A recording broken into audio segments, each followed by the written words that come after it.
Okay, welcome back, everybody. I'm Dr. Trish Leigh. I'm here with Coach Zach Carter from our Porn Rewire program. Hi, Zach. Hey, everybody. Hey, how are y'all doing? All right, today, unfortunately or fortunately, depending upon the way we eventually will look at this, I wanted to share some personal stuff that's going on with me and then equate it to what happens with people in a porn recovery journey. And it will explain why I've been hit or miss on videos on YouTube. And it will definitely explain why I look like Emperor Palpatine these days. That's the comic relief part. Well, I don't think you look like Emperor Palpatine. So, well, if I didn't have all this makeup on, I know my family keeps saying, "Send me pictures," and I'm like, absolutely not. There will be no. I have a lot of them, but I'm like, there will be no pictures. And my husband took a picture of me the other day. I'm like, dude, do not share that around. Right. The problem is that you're famous on YouTube. And so like this gets on social media and then it just explodes. I know. And so I will tell you, I'm going to tell you what's going on with me. And I was starting to share it with you, Zach, before we were recording. And Zach graciously said, let's just record this. Because I said, I think I have to tell people what's going on so that, first of all, it's very much my own journey right now that is very similar to a person who is struggling with pornography, which is, I believe everything happens for a reason, which of course it helps me to stay in peace while I'm dealing with difficult things. Not to say I haven't had a meltdown or two. Thankfully, there's only been very few of them, but it's a difficult journey. And me showing up here to help people with porn recovery is because I helped somebody recover from porn that I care about. That was still me helping somebody else, not me having to go through my own awful journey of figuring out what's going on with me, having to find the right people to help me, having to invest my time, my money, and my energy into solving this issue for myself. So, I don't think anything is, I think everything happens for a reason. There's, it's serendipity more so than coincidence. And I'm going to use it to that effect. And thankfully, Zach's here to help me, help you all. So before I tell you how it equates to porn recovery, what I've had going on apparently for a very long time, but I've just known about it since January, which is when I really started looking like Emperor Palpatine, which some people made comments across. I look back at the comments because I didn't totally know this was happening with me. Comments on YouTube go, why are your lips wrinkly? Why are your eyes wrinkly? I'm like, because I'm tired. Moving on. But I have a triple infection. So I have a bacterial infection, which is strep, and I hopefully am moving in the right direction there. I have a wide variety of mold infections that are off the chain. And then there's a viral infection component, which might be COVID long haul because I got COVID last March. So it's like the trifecta of infections and they feed off of each other. But I will tell you something else. In my home, I'm the only one with this infection. And, there's 8 of us. So you know how I feel about porn also. There has to be a component in me that is making it so that my system has dis-ease. It's not an ease because there's something going on with me that I lack ease, which is why I've become sick. And it's given me all these autoimmune type of symptoms. Autoimmune is self-attack. Your cells are on red alert. It's hypervigilance. Your cells are going, where's the next problem to solve? And then they never calm down. But there is truly infection in there, but it's like all feeding itself. So anyway, I'm dealing with that. And I had multiple doctors that I've been working with. So for anybody who's listening or watching, to equate this to a porn recovery, I'm like, okay, something's up with me because I had like better and worse times where I was looking. I feel pretty good, but I look terrible. And so I went to see a couple different doctors and I started to work with one doctor who wasn't able to help me, but he thought he could. He just didn't have the tools. He didn't have the knowledge, the skills. He was fixing like other stuff that isn't 3 infections. So I spent wasted time working with someone who like really just didn't know how to help me. I vibed that. And so I started moving on. I went to multiple doctors. They just looked at me and go, I can't help you. And I'm looking at these doctors going, like, look at me. I've got all these problems. Like, what do you mean you can't help me? And they're like, and I pay out of pocket for this stuff. So $200 for a person to tell me I can't help you. Finally, I got another doctor who's really nice. And she just sent me an email this morning. I've been working with her for a couple months. She sent me an email saying, I don't think I can help you. And based upon the test results, because they're off the chain. But I already found a different doctor, but I had to wait. There's a 2-month waiting list to get in with this doctor who specializes in mold and these other infections. And I got on that waiting list a while ago. And so my first appointment's at the end of August. So until then, I sit around and I wait. And I'm in my mountain house, which thankfully is open this week because I don't want to be in my home anymore because it's a contributing factor, I think, to me being sick. But so long story short, and then we can talk about it. We can equate it more to porn and talk about what I'm going to do and what we're going to do to help people. Long story short is like, I still don't totally know. Like, I don't know where the mold's coming from. I assume it's got to be somewhere in my house. I assume it has to be either in my office, which would be tragic, or in my bedroom, because another thing is, like, I never leave my house because I work in my house. Everybody else in my home leaves. So I'm basically there 24/7, which could be why I'm so sick and nobody else. They might have low levels and don't have the same as me. That could be another thing. But the environmental science companies at my house right this very moment, doing the evaluation to see if there's mold and where it is. And then apparently they write a report and they don't do the remediation. They send it to another company for remediation. And so then I'll figure out what's going on in the house. As far as the doctor I'm working with, I start my appointments with her, but it's a 2-month evaluation process. It's not treatment. It's 2 months of just figuring out what's going on with me, all the parameters, which of course I love, but I'm also like 2 months of figuring it out before we work on it. A crazy thing is they told me today that, like, I have to make sure they're going to coordinate with my primary care physician. And then they wanted to identify which emergency room I would go to if I need to. I'm like, what are you talking about, emergency room? So, like, they basically told me it's going to get worse before it gets better, which is not a fun prospect. But it's building so much empathy in me because we tell people that, we say when you're going to, and, I've seen it. I've worked with, someone I care about through the process, but now I got to go through my own. We tell people, like, when you leave porn behind, you could go through withdrawal symptoms. And withdrawal symptoms can be really bad for some people. It can be massive anxiety, massive depression, like urges that are just sending them into hot rages, anger, irritability. They can't be around their family. And, what I've already learned from this is, like, something chronic, whether it be illness or a life situation or addiction, especially, it's very isolating because, I joked with my friends. I'm like, I'm sick girl. When the hell did I become sick girl? Like, I eat everything. I do everything. I'll try anything once type of thing. Like, I am so go with the flow. And now I'm like, I can't eat anything because it makes me sick. I've stopped going out. My friends texted me last week. They're like, we would love, love, love to see you. My husband went, but I'm like, I can't. I look awful. I feel awful. So I'm like isolated. So I get that, when people are in their, rooms and they're isolated.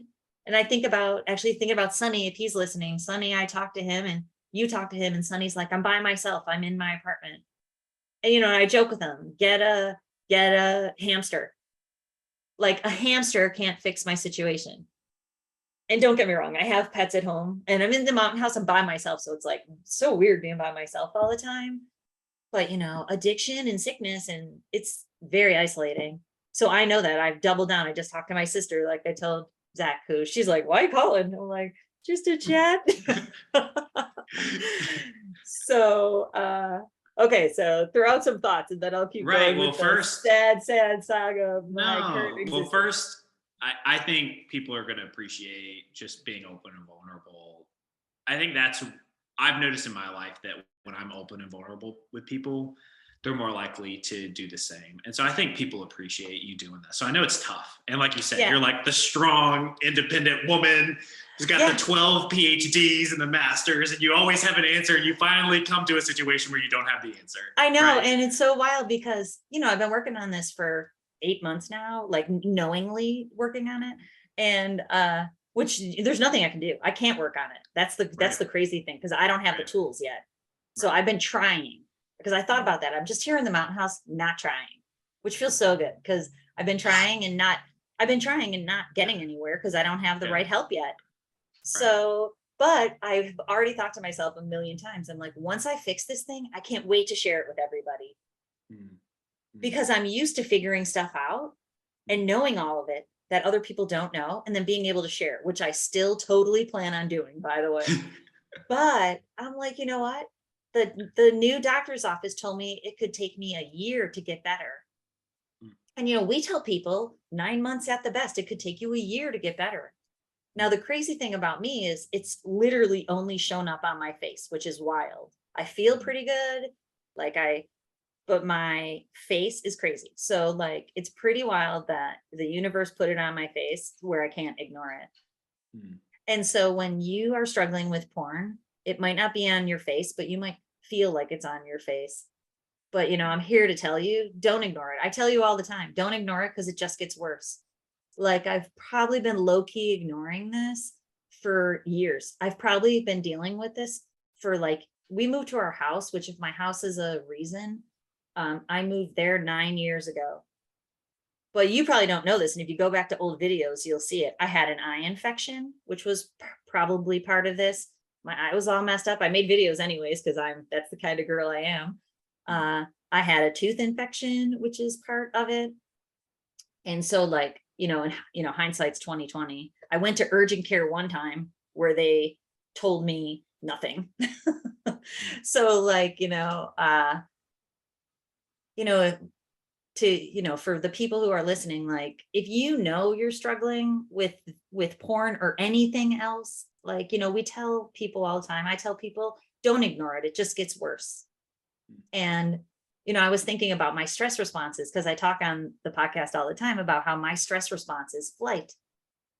And I definitely feel some of that. But then I realized that my stress response is also fawning, a lot of fawning. I've been fawning this thing for way too long. I've just been I'll be fine. Can you define fawning?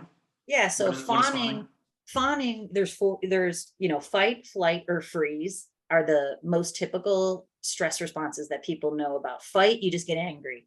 Which, by the way, my husband's very angry right now because his response is fight, and because he's scared for me and he doesn't want me to be in this position. So he's every time I talk to him, he basically yells at me for being sick. And I'm sure he'll get to where he needs to get. Then a flight is you just want to take off, which I have that feeling. I just want to run, but I can't run from this. There's nowhere to run, because I run, it comes with me, just like porn addiction. You can't run. You've got to approach and engage. Fawning is, freeze is frozen. Where I told you off camera, I just got some more news about how bad all this situation is. And I just want to climb into bed and get under the covers. That's freeze. That's if I just stay here long enough, it'll go away. Fawning is okay, I've got a thing, but maybe if I eat better, and maybe if I, these are the things we tell people they need to do, but they don't work. It's not the solution. You have to do all the hard stuff too. Maybe if I eat better, maybe if I exercise more, I said that to Jamie the other day. On Monday, I imploded. I was so much worse. And I'm I didn't work out on Sunday, so I probably didn't sweat, because I work out every day. And then I'm I can work out literally 8 hours every day and sweat until there's nothing left of me. I need help from somebody who knows how to help me. Sweating isn't going to do it. So that's the fawning. It's I accidentally get up every day and I'm okay, maybe I'm fine. And, if I do this, I'll be even better. It's ignoring it, but trying to make it okay, like a little fawn, dancing around it so you don't create conflict and you don't mix the pot too much. But in situations like this, the pot has to be mixed. And, right now there's big changes, which I'm so grateful to have you here, because I won't be able to make YouTube videos like I want to. I haven't been able to because I've been sick, and I've been trying to, or just putting ones up And, I'm not fooling anybody. I'm just trying. And so like, it's like me pretending not to be sick and trying not to be sick, which doesn't work. So if you struggle with the porn addiction, you can't pretend not to have it. And you can't try not to have it if you have it. You have to approach and engage. So that's why this journey of mine is like, it's like, dang, I got to approach and engage and stop. Like, I've been casually working with someone who's been, I don't think, helping me. So I don't know if I shared that. She emailed me. Yeah. She's like, can't help you. I'm like, okay, moving on. And so right now I have to pay a lot of money I don't want to spend the money on this at all. So when I say to people like, buy my program, and my program's way more affordable than the thing that I've got to pay for. I get it. You don't want to pay for it. I get it. Like I have so much more empathy right now because I'm like, to me, it's like, it's a no brainer. Because if you spend, $9.99 on my program, you're in it for a lifetime. You get more opportunities for support. It gives you the tools and strategies. You learn stuff you would never know. Like I pay $1,000 right now in a heartbeat. Actually, I've paid already so much more than that. But then you have to do the work. The reality is you got to show up and figure it out. And then I got a new journal. And it's funny because as I'm having this meeting today with the new doctor's office, I wrote down my impression. This is going to be a lot of work.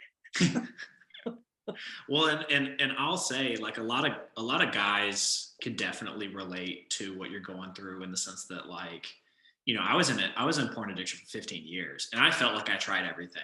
So like I have some empathy with what you're going through right now because like, I know what that feels like. I know what it feels like to be 10 years in. And you're like, I feel like I've tried everything, and that's why I've been so excited to work with you and work in this program and do these videos and do all this stuff because like, I feel like you actually have solutions. So like these guys don't have to come to you and be like, this is yet another thing that doesn't work. And I know it because I have clients where it's working for them, and I know it because all the principles that you and I talk to with people about that's in the 90-day program, that's in your YouTube videos, if you actually do it, it works. And, you're in a place right now where you haven't found your Dr. Leigh. Definitely. You haven't That's found the exactly person it. with the answers. Yeah. Totally. And that's how I feel. And then, I hopefully have found the right doctor. Then I had to wait, which is trippy. And then, I had to invest a lot of money. And now they're telling me I got to invest a lot of time and energy. I have to get a support network. They want me to identify put it into the portal, who the people are that I'm going to count on during this thing. Like this is the journey for anything. Like, for me, it's infection. For you, it's addiction. For somebody else, it's even just as seemingly low as codependency. Because I'm always talking about my parents. I was talking to my sister and talking about my parents' dynamics at the age of 80. I'm like, they should just still address that stuff. They're not dead yet. Address it. And I said it to my dad a couple of weeks ago. Just do what you need to do for you right now. Like you only have a couple of years left. Make them your best, my man. And he's basically like, I don't think I can do that. And I'm like, you can always do it. And so like, you have to get yourself to a place. And I've gotten myself to a place, which is why we're making this video. In the face of fear, you have to tap into your courage and you have to tap into your self-love, because all of these things, including what I'm going through, is steeped in self-worth.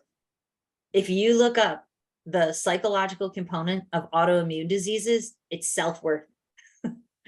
So like I'm hoping, I asked the office, well, is the doctor going to help me? Like I'm doing the work in terms of my patterning. Like I know some of this comes from patterning and from my parents and from what I learned. I totally understand. I see those components now. It's amazing if you go to the mountains by yourself, how much you can see when there's no noise of your regular life, but I need help with seeing all the stuff we talk about. Like, I literally have to unwire myself from the way I was living my life, because even though I enjoyed it, it clearly is too stressful on my system.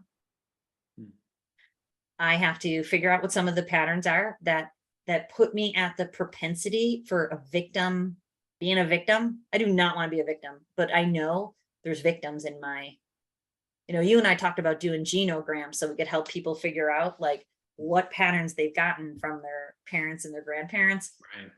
Victimization with sickness is definitely something that's back there in my family. but I'm willing to do the big things to break that right now. It showed up on my face. I've been ignoring it. Okay, can't ignore it anymore. So there is like, that psychological component. Well, so I think, at this point, I have like one question I think that would wrap this all up in a bow, real nice, and leave everyone with a takeaway. Because I think you've shared what you came and wanted to share. So, I see a lot of adversity, and a lot of my guys that are my clients, not only is porn an adversity where they can't overcome that, but they have all these dreams, they have all these hopes. So what is it that keeps you moving in this adversity, and how are you overcoming these obstacles? Because you're still doing so much, and I'm like, how the heck is she doing it? So like, what is the secret sauce? Absolutely. And the secret sauce is literally our program. It really is. Like, I'm not kidding. This is not a sales pitch. I have said this to lots of people. I've been using my Muse Calm headband every day. I typically don't use the Premier Neurofeedback, the home neurofeedback service that I offer. I don't usually use that in my regular non-sick life. I've started using it daily. I take a lot of supplements, which I just updated the supplement list in the 90-day program based upon the new line that's easy. It's just more easily accessible. And I do think the lines that I recommended before were good, but I've been doubling down on the supplements.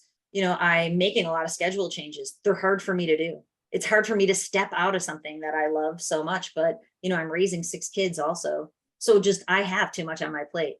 And I tell people all the time, I use like my own analogies. I use an analogy like in porn addiction. If you have 2 scales, you have stressors and you have the things that make you feel good and that de-stress you. And if you're going to put more stress on, you have to take something off the other scale to give you room to deal with it. So I've been ignoring and pretending I'm not sick, so I don't have to tip the scales. So that's the courage in the face of fear thing. I'm like, okay, I'm sick. I don't want to be sick, but I am. So now I have to change my schedule. I have to depend on other people. And you and I have spent months training, and you already had addiction in your background, but training in terms of this process. So I said to you a couple weeks ago, it's sink or swim now. And Curtis is the neuro coach. He's a certified neurofeedback provider. And I've been training him a ton every week. And I'm like, Curtis, you're going to have to go for it, my man. So like, this has forced me to, let go of control and go with the flow of life. Because another really wild thing for me right now is like, I proclaim being able to go with the flow as long as I like the flow. And honestly, because normally I'm creating the flow for myself. So I'm like, you know what? I don't like where this is flowing, but you know what? I have to accept what I have going on with me right now. Not, I tell people all the time, acceptance, not expectance. So that's part of the program too. You do daily affirmations, you set daily goals, you have gratitudes. I wrote down the gratitudes yesterday. I bought this journal because I have mycotoxins in me. Apparently mycotoxins eat paper. Who knew that? So I had to buy a new journal. And, in here, I don't know, I can't find the page, but in here is the page of, I always call it 1,000 gifts. I wrote a bunch of them yesterday so that I can remember, like, I'm sick, but like, I've got such beautiful things. And then goals. And I've shared with you how, like you just said, I'm just about done reading the book Lost Connections by Johann Hari, really good book. And in there, it's all based on science, which I love. And in there, it's meaningful goals. Like he talks about depression, which I'm totally at risk for depression, which thankfully I'm not suffering from that, because actually my anxiety, and I don't feel depression, is in check because I do these things. Where it's like, I am going to optimize my life from this thing. I'm going to take it as an opportunity. Like I, overuse the word for the men that we work with. I'm going to take this as an opportunity to optimize. I'm not going to let it take me down. So I'm optimizing my business by changing things. I'm going to optimize my home. I'm going to optimize the way I take care of my family. And basically in the book, he says that if you struggle with depression, it's really hard for you to see even one day ahead. but it's a cycle. You get there because your days are so hard. You don't even want to look at the next day. And I had a peak at that feeling, which was terrifying. Like every day it's hard to get up because I just get worse. So then it's like, no, I'm going to do what I need to do, follow the people that I am trusting to help me, that know how to help me. And then I'm going to set realistic goals that bring me back to the life that I want to have. And that's the opportunity that everybody has in any of these things that they struggle with. And it keeps me in a good place. But that's a big thing. Like, I'm going to optimize this. And in a year from now, I'm going to be back. Hopefully you'll see me get better over the year, because I'll still be here, and I'll be in a different place, and I'll have a whole different mojo. I will have addressed the things that I didn't even know I needed to address. Isn't that like an amazing thing? Right. Yeah. And I think that doubling down on what needs to get done. You know, I've been telling a story to my clients about when I was in Greece, and a few years back, Greece went bankrupt. They had to file for bankruptcy for the world, like world bankruptcy. So that's much worse than like you or I, you know, saying we're bankrupt. Like a country went bankrupt. Yeah. And my wife went and visited, and we were in Athens, and we were staying in a pretty nice hotel, and I opened the windows, and there's this building in front of me, and the building is abandoned first, because if you go bankrupt, then a lot of businesses close down. But when I looked down, I saw this graffiti sprayed across the wall. And when I looked up, someone had thrown like a brick through the window at the top. And I took a moment, and it hit me that I was like, you know, when we face obstacles in our life, when everything is going wrong, we have a choice. We can make things just like a little better, or we can make it just a little bit worse. And so, you know, people chose, I'm going to take a brick and I'm going to throw it through a window, which immediately makes a building look so much worse. Somebody else took the time. They took the time to go buy spray paint, come to the spot. They spent money to continue to destroy this building, to make it just a little bit worse. And so like what you're doing is you're saying, okay, I'm going to take the trash that's lying around this abandoned building. I'm going to throw the trash away first. I'm going to do that. Right. Tomorrow I'm going to come back. I'm going to clean up this spray paint a little bit, because maybe you can't fix the country right now. You can't fix your health. Right. But you can do little steps to make it just a little better. And so the problem with guys in pornography is that maybe you have a relapse. Okay, time to binge. That's making it worse. Totally. It's making it worse. Or you can say, yesterday I looked at porn and I told myself I wasn't going to do it. What did I do wrong, and what can I learn from it? Yeah. And so I think you're trying to make things just a little better.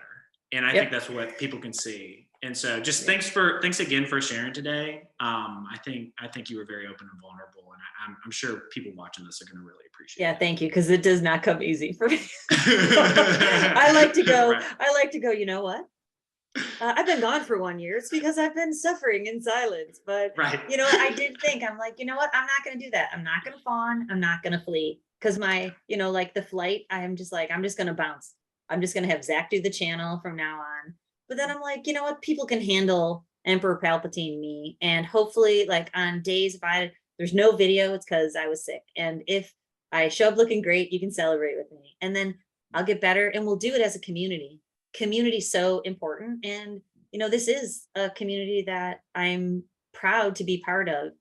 And so I didn't want to bounce. And I know being here and doing this with you and with everybody here with us is going to make me get better. That's the reality, like doubling down on the support system. So thank you for listening, because it does not come easy to go, listen to my problems.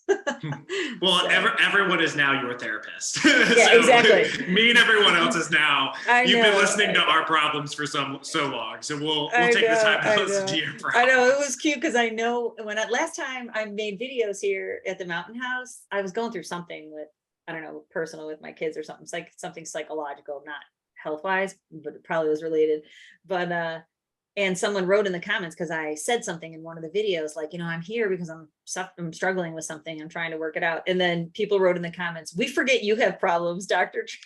And I'm like, I kind of like it that way, but here we go. Wait, you mean you're a real person? I know. And this is pretty crazy to have to deal with, but so thank you for listening. Sure. All right, we'll wrap it up. You're going to be seeing a lot more Zach, hopefully more of better looking me. And the cool thing that's come out of this, then we'll wrap up, is that like we really have built a team. So we're in the midst of updating the website so it reflects more of a team. We're updating the logo so it says Dr. Trish Leigh and Company. And I thought this was cool too, because it was me and Jamie for a long time. And then you joined, and then Curtis has joined our team. And now we're like 50% female, 50% male. We've got a really good balance of, people who have different backgrounds and people who have different skill sets. And I'm really excited that, like, as I could feel myself, moving in this sick direction, it was important to me to put a team together. And I'm so excited with what's come together from it. Like, it wouldn't have if I was just charging through doing everything myself. And I think everybody's going to benefit from having this compilation of different personalities that are all working together. So it really is exciting times in as far as that. So look for the website update. It'll probably be updated in the next couple of weeks. It's going to be cleaner and easier to move through. You'll see Zach's personal coaching page there. The 90-day program is going to be highlighted. And, if you're suffering alone in silence, please don't do it. The isolation is not cool. It's very bad for you. It creates, I brain mapped myself last week too. It creates a brain map that is just like not good. I know my brain is like going down because I'm just sitting around trying to figure out my own problem. And now I don't have to do it. I'll have a team of people who I'm paying to help me, and I'll have all of you. So thank you. All right. Until next time, attempt as best as you possibly can to control your brain, or in fact, it will control you. All right. We'll see you next time. Bye, Zach.